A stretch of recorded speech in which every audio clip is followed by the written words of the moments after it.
পাওয়ারের নাম ফুরকান, পাওয়ারের নাম ফেরাসাত। ফেরাউন বলে কি পাওয়ার? বলে ফেরাউন জানো না, আজকে তুমি ক্ষমতার মাস্তানি করিয়া, বাহাদুরি করিয়া, আমার উপরে জুলুম করিয়া ঘুমের বিছনা দাও নাই, খানা দাও নাই, আমাকে এত কষ্ট দিয়ে শেষ পর্যন্ত ফাঁসি দাও।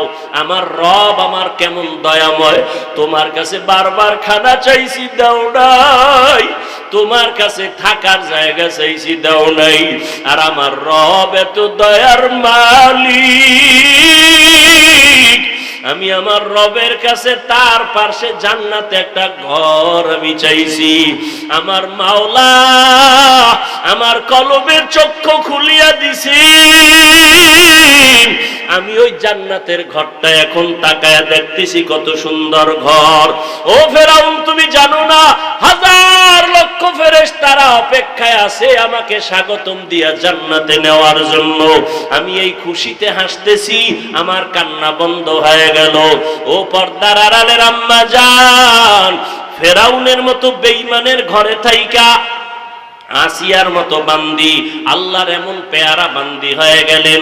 আপনার স্বামী তো ফেরাউনের মতো খারাপ না, আপনাকে নামাজ পড়তে তো স্বামী বাধা দেয় না, আপনি পর্দা করলে স্বামী বাধা দিবে না, আপনার সন্তানটাকে আদর্শবান বানাইলে বাধা দিবে না, আপনি সন্তানটাকে ডাক্তার বানাবেন বাধা নাই, সন্তানটাকে ইঞ্জিনিয়ার বানাবেন, প্রফেসর বানাবেন, তবে বেয়াদবি যেন না করে।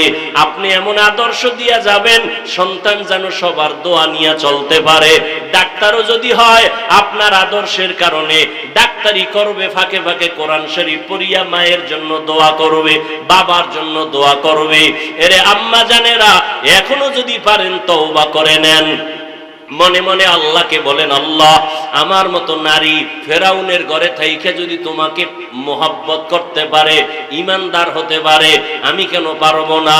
ও আল্লাহ, এতদিন শয়তানের ধোকায় বেপরদায় চলছি, নামাজ পড়ি নাই, রোজা রাখি নাই, স্বামীর মাল হেফাজত করি নাই, আজকে থেকে তৈরি হয়ে গেলাম আর নামাজ ছাড়বো না, বেপরদায় চলবো না, স্বামীর মালের খেয়ানত করব না, সন্তানগুলো আদর্শওয়ালা বানাবো, কোরআন পড়নেওয়ালা বানাবো, সন্তানগুলো 5 ওয়াক্ত নামাজি বানাবো।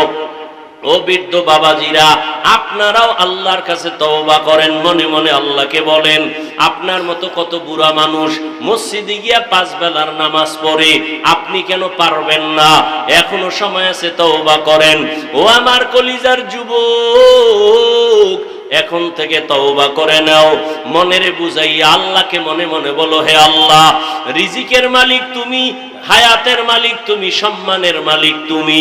আজকে থেকে তওবা করলাম, জীবনে কত নামাজ ছাড়লাম, দাড়ি কাটলাম, বেপরদায় চললাম, কত ব্যক্তির উপরে জুলুম করলাম, আজকে থেকে তওবা করলাম, আর নামাজ ছাড়বো না, বেপরদায় চলবো না, মা বাবাকে কষ্ট দিব না, নবীজির তরিকা মেনে চলবো, ওলামায়ে কেরামের পরামর্শ নিয়ে চলবো। তওবা করার মতো যদি কারো অন্তর তৈরি হয়, মুনাফিকি না থাকে, খাঁটি তওবার নিয়ত যাদের আছে, দুটো হাত তারা আমার মাওলাকে দেখায় দাও। আয় আল্লাহ, সবার হাত কবুল করে নেন, তওবা কবুল করে নেন। ও দয়ার মালিক, আমাদের তওবার উপরে মজবুত হইয়া মরণ পর্যন্ত চলার তৌফিক দান করেন, আমিন।